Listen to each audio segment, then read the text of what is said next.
ปรากฏการณ์เอลนีโญเกิดขึ้นแล้วปีนี้ฝนมาซาอากาศร้อนอบอ้าวสนับสนุนข่าวโดยเป๊ปซี่กรมอุตุนิยมและอุทกศาสตร์กระทรวงเกษตรกรรมและสิ่งแวดล้อมได้แจ้งเตือนสภาพปรากฏการณ์เอลนีโญที่จะส่งผลกระทบต่อสภาพภูมิอากาศประจำปี 2026 ในสปป.ลาวในวันที่ 11 พฤษภาคมสปป.ลาวได้รับอิทธิพลจากปรากฏการณ์เอลนีโญที่เป็นปรากฏการณ์ทางธรรมชาติและจะเกิดในทุกๆ 2-7 ปีซึ่งจะส่งผลให้ฤดูฝนปี 2026 มาช้ากว่าฤดูกาล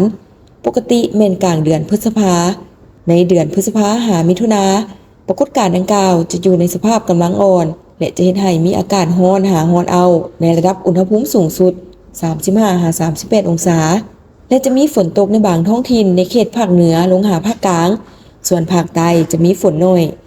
ในระยะเดือนกรกฎหากันยาปรากฏการณ์เอลนีโญจะอยู่ในระดับอ่อนหาปานกลางซึ่งจะเฮ็ดให้มีฝนตกหลายขึ้นในแต่ละภาคและอาจเกิดมีภัยน้ำท่วมสุและดินเจือนอยู่บางท้องถิ่นของแขวงภาคเหนือน้ำท่วมอยู่เขตภาคกลางและภาคใต้ในระยะเดือนตุลาหาเดือนธันวาคม 2026 ปรากฏการณ์เอลนีโญจะสืบต่อเพิ่มกำลังแรงเป็นระดับปานกลางหาแรงที่จะพาเกิดให้มีฝนน้อยในทั่วทุกภาคของประเทศถ้าหากสภาพและปรากฏการณ์ดังกล่าวบ่มีการเปลี่ยนแปลงและแก่ยาวฮอดต้นปี 2027 อาจจะส่งผลให้เกิดมีสภาพแห้งแล้งอยู่หลายท้องถิ่นในทั่วทุกภาคของประเทศดังนั้นขอแจ้งเตือนถึงประชาชนบรรดาเผ่าองค์การปกครองและองค์การจัดตั้งทุกภาคส่วน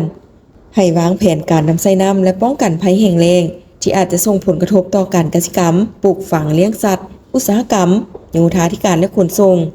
และแขนงการอื่นๆขอให้ติดตามข่าวพยากรณ์อากาศจากกรมอุตุนิยมและอุทกศาสตร์กระทรวงเกษตรกรรมและสิ่งแวดล้อมอย่างต่อเนื่อง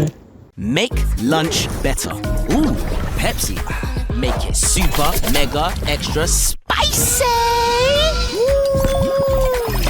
Make it viral. That's better.